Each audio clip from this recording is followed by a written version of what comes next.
So I don't know if you've been paying attention to GDC. You been following this at all? I have not paid that much attention to GDC, which is bad of me. They're very bad at you. Yeah. Because something interesting that got announced is going to be crossplay with Xbox. Ooh. They're playing nice. There. Yeah. What do you think about this? It's interesting. I'm glad they're doing it. I kind of feel like we won't ever see Nintendo do it. Oh, never. It's probably okay. They can barely play with each other, like themselves. Yeah. You know what I mean? I can play with myself all live long day long. You know what I mean? Live long day long. Yep. Yeah, but like, so the first game they announced before was actually Rocket League, which I actually think might have been a huge motivation for them. Makes massive sense. Because, yeah, less people are getting Rocket League on Xbox One because they couldn't play with PC players. But the thing is, Microsoft is now pushing for PC and Xbox players to kind of like come together. Yeah. And, having them not compatible is weird. Which I think makes sense now. I mean, so online play really started on consoles with the Xbox 360 and PS3 generation. And Xbox 360 was totally trouncing PS3, so they had no real need to do that, you know what I mean? But now that the tables have turned, they're kind of like, okay, let's play ball. You know what I mean? But in general, just everything's getting kind of like less competitive, less exclusive.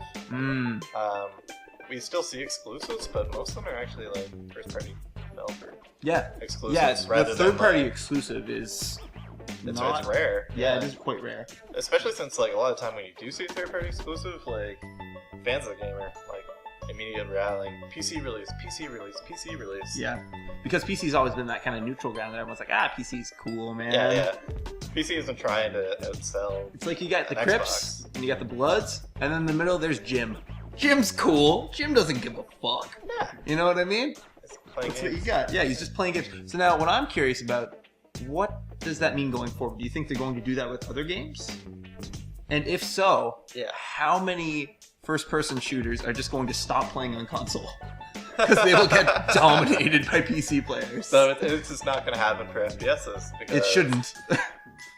A controller-based FPS and keyboard-mouse-based FPS are completely different beasts. Yeah. They're just different games. And, like, if you want examples of that, like Counter-Strike, or not even Counter-Strike, Unreal Tournament. I'm going to go full out. Unreal Tournament. You're bringing it back, dude. Unreal Tournament, Quake, like, one of the super fast arena shooters, that is a keyboard-mouse designed shooter. Yeah. Halo is a console designed shooter. Slower. So it's meant to be slow. Yeah.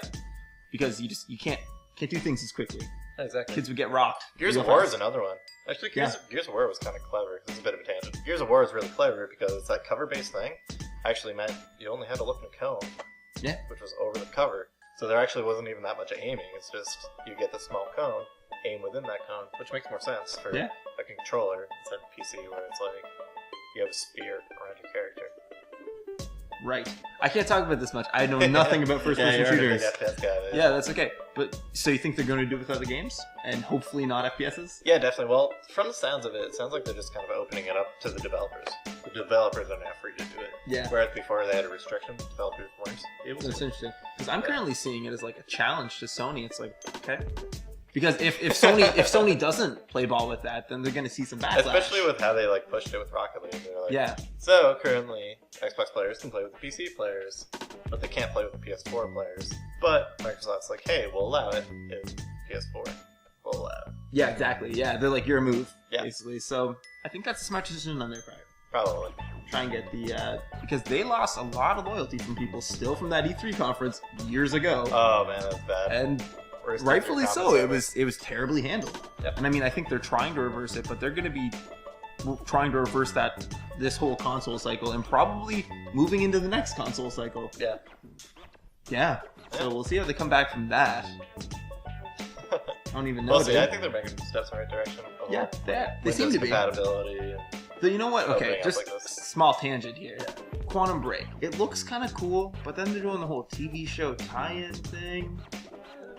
It looks like a game, and then it looks like it's over-marketed. And generally, when I see something over-marketed, I'm like, it can't stand on its own. Yeah. Hence the marketing. Yeah, which seems like logical. Yeah, it's like that gets me scared away from games like that. Yeah, we'll see what happens. Yeah, certainly.